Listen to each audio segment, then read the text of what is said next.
परमेश्वर के नाम की स्तुति हो। आज का मनन के लिए पहला कुरिन्थियों का पत्रिका पहला अध्याय 22 से 25 तक पद में पढ़ना चाहता हूँ। 22वां पद। यहूदी तो चिन्ह चाहते हैं और यूनानी ज्ञान की खोज में है, परंतु हम तो उस क्रूस पर चढ़ाए हुए मसीह का प्रचार करते हैं, जो यहूदियों के निकट ठोकर का कारण और अन्य जातियों के निकट मूर्खता है।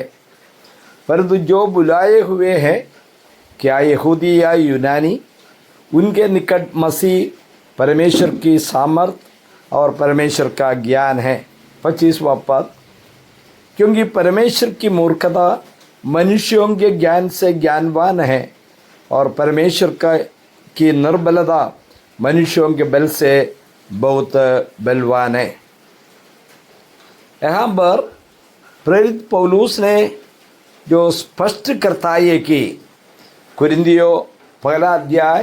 कुरिन्थियों पहला अध्याय 22 से 25 पदों में क्रूस पर यीशु की मृत्यु सांसारिक दृष्टिकोण से मूर्खता और कमजोरी लगता है, बेवकूफ़ी लगता है। हालांकि ये परमेश्वर की सर्वोच्च बुद्धि और शक्ति है, जो संसारिक ज्ञान को पीछे छोड़ते हुए विश्वासियों के उद्धार का आधार बनती है। 22 पद में हम लोग पढ़ते हैं, संसारिक दृष्टिकोण के अपेक्षा है। यहूदी लोग परमेश्वर की उपस्थिति का प्रमाण देखने के लिए अद्भुत चमत्कार या चिन्हों को मांग करते थे। वे मूर्ति पूजा तो नहीं करता था, मूर्तियों को आराधना नहीं करता था, लेकिन चमत्कार और चिन्हों को चाहते थे।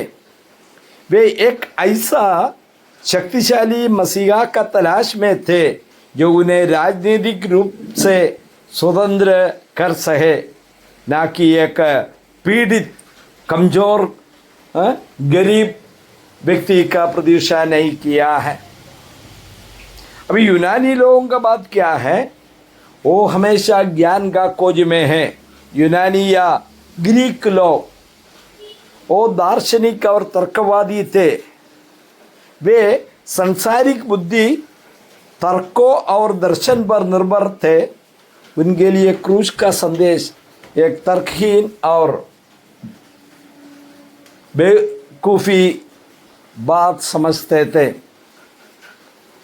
लेकिन पौलुस ने हम बता रहा, यहूदियों का विचारधारा समझ में आया, अन्य जातियों का जो विचारधारा समझ में आ गया। लेकिन पौलुस जो 23 पद में कहता है, इस संसार का दृष्टिकोण के विपरीत पौलुस का मुख्य संदेश मसीह और उनका क्रूस पर चढ़ाया हुआ यीशु मसीह था।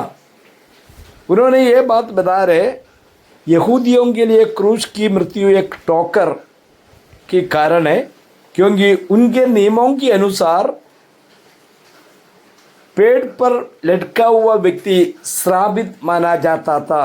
ये पुराना नियम में लिखा हुआ है। यूनानियों के लिए पूरी तरफ से मूर्खता थी, क्योंकि उनके अनुसार एक राजा या देवता कभी क्रूस जैसे अपमानजनक मौत नहीं मर सकता है। यहाँ पर बात इतना है कि यहूदी के लिए ये एक शर्मिंदाजनक बात है, क्योंकि पेट पर लटकाया हुआ व्यक्ति वो श्रापित माना जाता था। लेकिन पौलुस सामर्थ के साथ बताता है, ये परमेश्वर का सामर्थ और बुद्धि है। आज सुसमाचार को अपना बुद्धि से समझने के लिए लोग कोशिश करता है, वहाँ पर हर एक समस्या उत्पन्न होता है। पौलुस बताते 24वां पद में क्या बताता है? बुलाए हुए लोगों के लिए, परमेश्वर के द्वारा बुलाए हुए लोगों के लिए, चाहे यहूदी या यूनानी, उनके लिए क्रूस का संदेश परमेश्वर का बुद्धि और परमेश्वर का सामर्थ का प्रकटीकरण बन सकता है।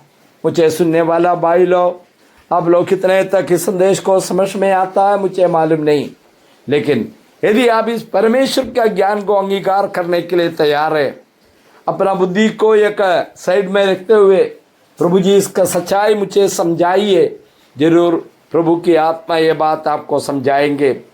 क्रूस का संदेश उन लोगों के लिए जीवन में आनंद जीवन और उद्धार लाता है जो इसे विश्वास के साथ स्वीकार करना चाहिए। 25वां पद में पौलुस बताते हैं, परमेश्वर की मूर्खता मनुष्यों से श्रेष्ठ है। परमेश्वर के पास कोई मूर्खता है नहीं। यदि आप कहते हैं ये संदेश जो मूर्खता है, पौलुस बताता है जो परमेश्वर का जो मूर्खता मनुष्यों का बुद्धि से श्रेष्ठ है। ये पद एक विरोधाभास प्रस्तुत करता है कि परमेश्वर की मूर्खता मनुष्यों की बुद्धि से कई अधिक बुद्धिमान है और परमेश्वर का कमजोरी जो मनुष्यों के बल से कहीं अधिक बलवान है। इसका मतलब क्या है? सुसमाचार दुनिया को मूर्खतापूर्ण लगता है, लेकिन हम विश्वास करने वालों के लिए ये सामर्थ्य। मुझे सुनने वाला हर एक व्यक्ति इस सच्चाई को समझे, प्रभु पर विश्वास करे, अपना जीवन में आत्मिक लाभ उठाइए। प्रभु सहायता करे। प्रभु के नाम की स्तुति हो। आमीन।